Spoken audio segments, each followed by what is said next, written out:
আল্লাহ তাআলা বলছে, বান্দা এবার যদি মনে করে থাকো তোমার গুনার পরিমাণ বেশি, তাইলে তুমি অন্য কোথাও গিয়ে লাভ নাই।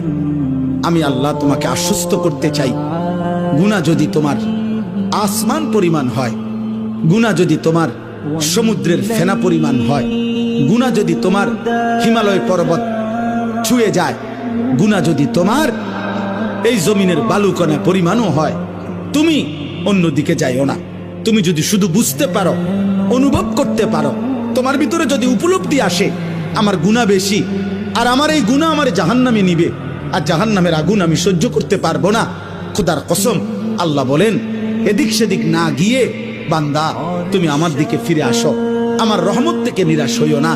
আমি ওয়াদা করলাম, আমি আল্লাহ এক সাগর নয়, আমি হাজার সাগর, এক পৃথিবী নয়, আমি আসমান ছোঁয়া গুনাহ একবারে একসাথে মাফ করে দেব।